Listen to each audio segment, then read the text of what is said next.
Hello, it's Friday the 6th of July. You're watching our afternoon edition of Arirang News. Thank you for joining us. I'm Kwon Jang-ho. North Korea denuclearization talks continue as U.S. Secretary of State Mike Pompeo arrives in Pyongyang to meet with senior North Korean officials. Pressure is on Pompeo to come back with something more substantial than the vague promises of complete denuclearization that were reached at the summit in Singapore last month. This meeting is set to be the real litmus test of how serious North Korea is in dismantling its nuclear program. We'll look at the possible outcomes of the talks with an expert in the studio later. But first, we go over to our news centre to get an update on the latest news headlines with Devin Whiting. Devin? Hi, Jung-ho. Yes, Secretary Pompeo landed in Pyongyang at 11:52 this morning and was greeted by two very high-level officials, including his North Korean counterpart. We'll be watching for what comes out of any meetings there later today. In the meantime, our Foreign Ministry correspondent, Lee Ji-won, is on the line with the latest that we have. Ji-won, what are you hearing? Yes, Devin. U.S. Secretary of State Mike Pompeo arrived in North Korea at around noon and was welcomed by Vice Chairman of the ruling Workers' Party Central Committee Kim Young-chol, with whom he had coordinated the June 12th summit, as well as the North Foreign Minister Ri Yong-ho. The pool reporters who are traveling with Pompeo said that the Secretary and Vice Chairman Kim held a meeting to coordinate their schedule. And according to CNN, the U.S. delegates were then treated to lunch by Kim Young-chol. Now, we do not yet know the exact timetable of Pompeo's third visit, but diplomatic sources say the first round of talks was expected to begin Friday afternoon. So, Devin, the two sides are likely to be talking right now. And we're guessing that North Korean leader Kim Jong-un could treat Pompeo with a banquet for dinner. Now, what's interesting is that a South Korean daily, the Joseonilbo, citing an unnamed diplomatic source, said that Pompeo has brought Kim a letter from Trump and a gift, a CD of Elton John's Rocket Man. Now, the inspiration for the gift reportedly stemmed from a conversation Trump had with Kim during their June 12th summit in Singapore. Now, this reference to the name Trump had called Kim at one of the lowest points in their ties last year, the little rocket man. We can definitely feel a change in the mood. All right, Ji-won, well, at this very important meeting, what can you tell us about what's on the agenda and who could be joining them? Sure, many experts have been commenting on the powerful delegation Pompeo has brought with him. It includes the very man who was at the forefront of negotiations with the North, U.S. Ambassador to the Philippines, Sung Kim, the Chief of Korea Mission Center, Andrew Kim, the State Department's Deputy Assistant Secretary for East Asian and Pacific Affairs, Alex Wong, and even this department's spokesperson, Heather Nauert. Now, this is the first follow-up meeting to the North Korea-U.S. summit held last month. And Pompeo had said on his flight to Pyongyang that he seeks to fill in some details on those commitments, so the two sides are likely to discuss how, when, and what to give in exchange for denuclearization and a security guarantee. Now, to point out a few of those, they are expected to discuss the first steps for the U.S. side and plans to establish ties with the North, including setting up a liaison office. Now, as for the process of North Korea's denuclearization, will North Korea shut down its nuclear engine testing site, as Trump has said it promised to do so? And will Pyongyang accept the new term, final fully verified denuclearization? These are some of the points to look out for. Okay, well, this is Pompeo's third visit to the North, but it'll also be the first time he's stayed overnight there. Can you tell us more about that and Pompeo's schedule from here on? Sure, Devin. Like you said, this will be the first time Pompeo will be staying over in North Korea. And according to CNN, the U.S. delegates will be staying in government guest housing in Pyongyang. Now, after another round of talks expected to be held tomorrow morning, Pompeo will leave for Japan at around 4 p.m. And there he'll be holding a trilateral foreign ministers meeting with his South Korean and Japanese counterparts on Sunday. That's all from me for now, but I'll be back with more updates later. Thank you for that, our Foreign Ministry correspondent, Lee Ji-won. South and North Korea have had some important engagements this week as well. On Thursday, they wrapped up 2 days of basketball games. In the women's friendly, South Korea won by 7 points, and in the men's, the North won by 12. But both sides see the games as a great success and say they should do more to strengthen exchanges in sport. Oh Jung-hee tells us more. Wrapping up the second and final day of unification basketball games, the South and North Korean officials shared their impressions of the friendlies. A farewell dinner was held in Pyongyang on Thursday evening, hosted by Choi Hui, the chairman of North Korea's National Sports Guidance Committee. Choi said, seeing the players running together, he felt the two Koreas are, in the end, one, sharing the same history and language. In sports, there's a winner and a loser, but there's no such thing when it comes to achieving unification. Let's further strengthen our sports exchanges and win even more gold medals at the 18th Asian Games. South Korea's unification minister Jo Myung-kyun said every match had been heartwarming.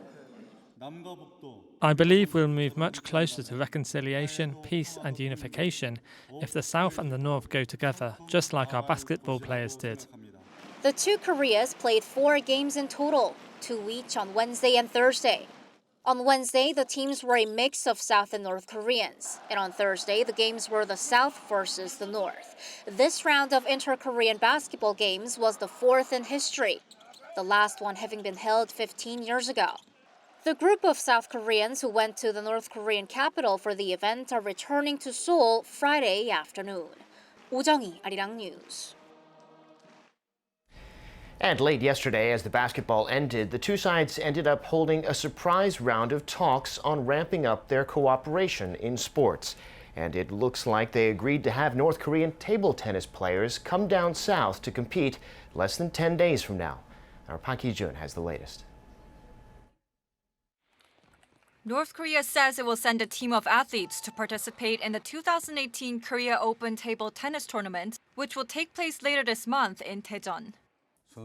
The North told us they will send a 25-member delegation, which includes 16 athletes, to the south.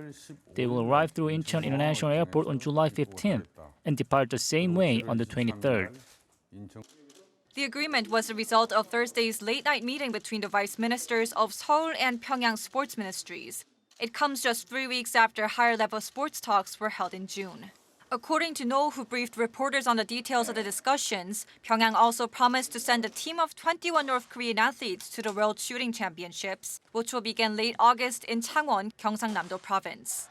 The two Koreas will also have more basketball matches following the ones that were held in Pyongyang this week. The next games will be held in South Korea during the fall, but the exact date is yet to be decided. As for the upcoming Asian Games that kick off in August in Indonesia, the South proposed beginning the joint teams training as soon as possible. The two Koreas are already set to field joint teams for rowing, canoeing, and women's basketball, and there was no further mention of forming joint teams for other sports in Thursday's talks. The North Korean players for rowing and canoeing will train in the South, but details for women's basketball will have to be further discussed through the relevant organizations. The two sides will continue to discuss the details of their joint participation. Park Hee-jun, Arirang News. In other news, it would appear to be the start of a trade war between the U.S. and China. The Trump administration's new tariffs on $34 billion worth of Chinese goods are now in effect as of Friday morning, Washington time. China has said new tariffs of its own will kick in immediately. Trump says trade is a war America can't lose because it holds all the cards, but it's spooked markets, including here in Korea. Kim Hae-sung reports. It's D-Day. The U.S. has slapped tariffs on Chinese goods on Friday, the first shot in a trade war between the world's two biggest economies. As of Friday, U.S. Eastern Time, Washington started taxing 818 Chinese products, including semiconductors and airplane parts that are worth $34 billion a year. Beijing has vowed to hit back with tariffs on the same amount of U.S. goods ranging from soybeans to pork. The move comes after President Trump repeatedly decried the U.S. trade deficit with China and accused Beijing of forcing U.S. companies to transfer their intellectual property to Chinese companies to enter the Chinese market. Following Friday's tariffs, the U.S. also plans to impose a second round of tariffs on $16 billion worth of Chinese products in about 2 weeks. Another action China has said it would respond to in kind by imposing tariffs on U.S. products including soybeans, dairy products, and automobiles. Experts are warning that an escalating trade war between the two superpowers could disrupt supply chains and hurt business confidence. Hyundai Research Institute estimates that if the U.S. imports of Chinese goods drop 10%, this will eventually cause Korea's exports to China shrink by more than $28 billion. South Korea trades 37% of its exports with China and the US. In particular, it sells a lot of intermediary goods to China that are made into final goods and exported to the US. Growing trade tensions, tit-for-tat measures between Washington and Beijing could slow down South Korea's real economy. The Trump administration, in addition, has mounting clashes with other trading partners, in particular Canada, Mexico, and the EU. Fitch Ratings estimates that a full-blown trade war between Washington and Beijing could cost the world economy some $2 trillion. 김혜성, Arirang News. I'm Devin Whiting, and those are your news headlines for this hour.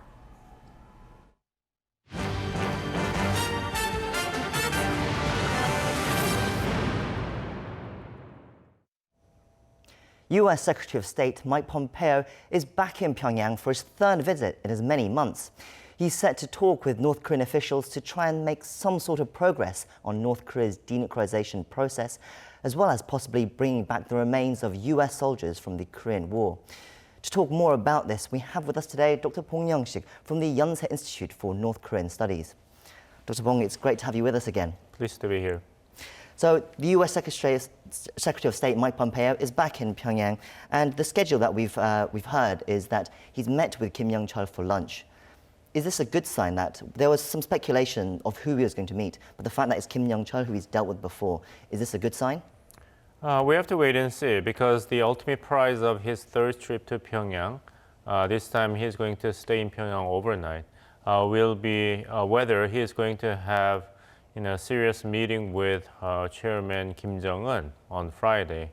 Otherwise, then Mike Pompeo may have a limited access to North Korean government in terms of delivering the core demands of the Trump administration in the aftermath of the summit meeting between Kim and Trump in Singapore on June 12th. So it is very critical of Mike Pompeo to have a meeting with Mr. Kim Jong-un.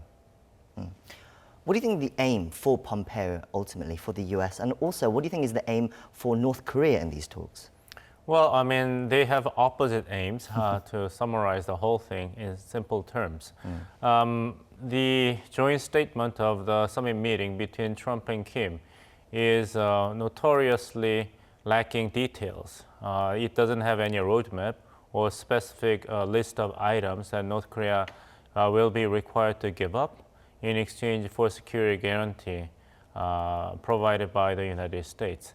So United States government will be continuously pressuring Pyongyang to submit a list of the nuclear and the missile-related facilities and the produced materials and the weapons. So list the very detailed report about the North Korea's WMD capability will be the core demand by Secretary Pompeo.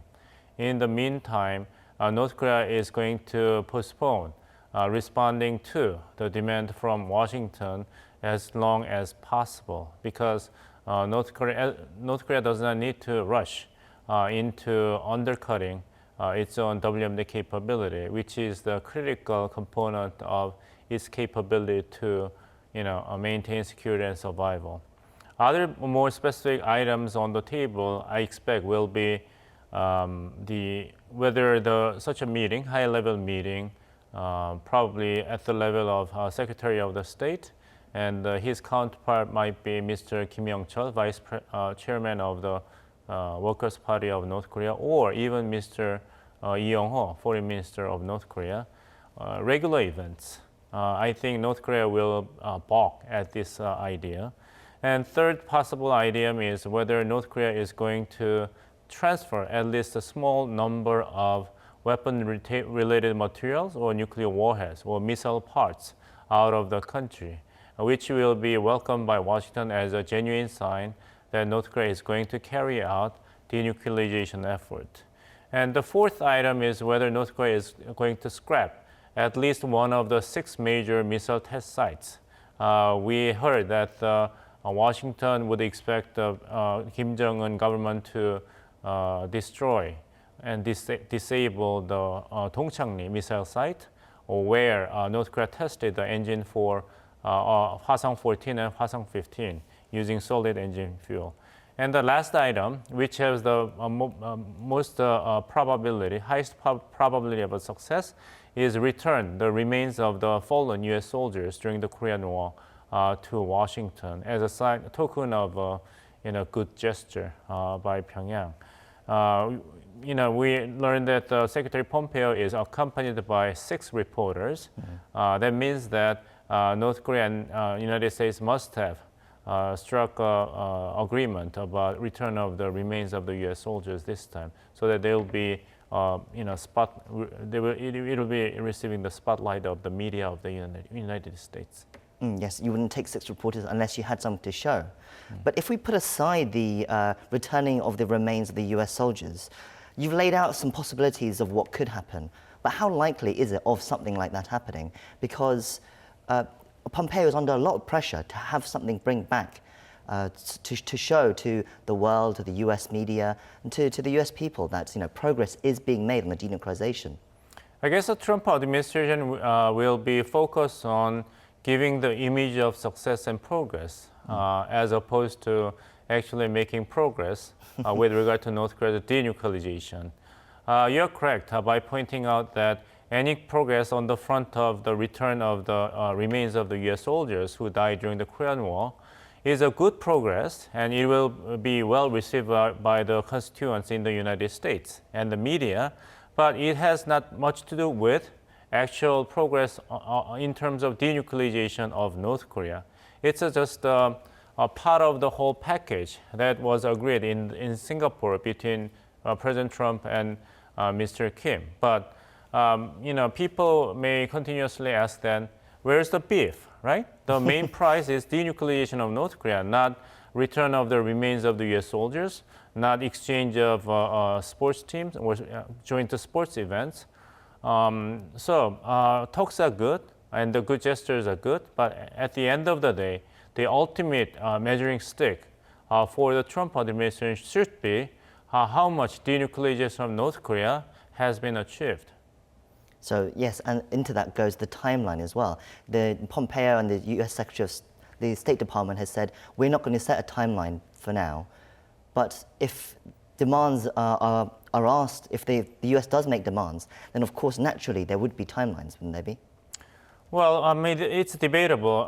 The concerning phenomenon coming out of Washington, the Trump administration, is that different people speak different ideas about how North Korea's denuclearization must be achieved. National Security Advisor in the White House, Mr. John Bolton, said that we have to set a timeline and we can achieve complete denuclearization of North Korea if North Korea is going to accept the terms of the agreement that Gaddafi of Libya had in the past within a year. But as you said, that the State Department actually denied this statement by National Security Advisor in the White House, saying that we are not going to propose any timeline to our North Korean counterpart. And the term CVID has been recently replaced by FFVD by Secretary Mike Pompeo himself. A full and a final and fully verified denuclearization of North Korea. I can understand that changing this term of demand from CVID to FFVD serves the purpose of appease the concern of North Korea that if North Korean leadership is going to accept the CVID, then it will be tantamount in the eyes of North Korean public that its leadership basically agree on unconditional surrender to the United States. If you are Juliet in the Romeo and Juliet, you can insist that, well, the flower we call rose will be as beautiful and smell as nice in another name. But names are important in dealing with North Korea's nuclear missile programs. Because if the FFVD is going to only deal with North Korea's missile and nuclear capability that can reach the United States, but leave substantial number of warheads and short-range and medium-range missiles that can carry nuclear weapons to United States allies in Asia, such as South Korea and Japan. North Korea's denuclearization is not a finished business for South Korea and Japan. So there will be huge gulf between the United States and its Asian allies. So names matter. So you're saying FFVD, this fully final verifiable denuclearization, is almost like a concession to the North Korea because they didn't like the term complete, verifiable, irreversible denuclearization. Right, but I mean, you can also justify this as showing strategic flexibility to make it easier for Kim Jong-un regime to actually carry out denuclearization without feeling the pressure to follow each and every step according to the script laid out by United States and its allies. But I believe that the United States joining hands with South Korea has already made a lot of things easier for Kim Jong-un already, including the suspension of annual joint military exercises and the supply of the caskets to bring out the remains of the U.S. soldiers. And it changed the term of the demand from CVID to final and fully verified denuclearization. So now the ball is on North Korea's court to reciprocate these all positive preemptive gestures made by the United States. If North Korean regime is genuinely committed to denuclearization in exchange for security guarantee and economic benefits. Potentially making the first meeting, the meeting between Pompeo and Kim Jong-un a bit awkward, is the recently US listed North Korea as one of the worst offenders of human trafficking in its annual report. And that's the 16th year in a row. And the North Korean propaganda website, 우리 민족끼리, they criticized that decision, saying that US is bringing up past irrelevant things and talking about human rights issues. Do you think this kind of thing will sour the mood with Pompeo and Kim Jong-chol potentially? Yes, not right now, but in the long run, if there will be further progress in terms of a negotiation between Washington and Pyongyang, North Korea's abhorrent human rights violation record will be the major stumbling block for denuclearization of North Korea and the diplomatic normalization between the two countries. Because human rights consist very important, integral element of U.S. foreign policy. And if North Korea will not make any progress on the front of human rights, respect for human rights, then including the abduction issues lying between Pyongyang and Tokyo, then North Korea cannot expect to succeed in normalization its relations with Japan. And without normalization treaty with Japan, North Korea is not going to receive tons of economic assistance.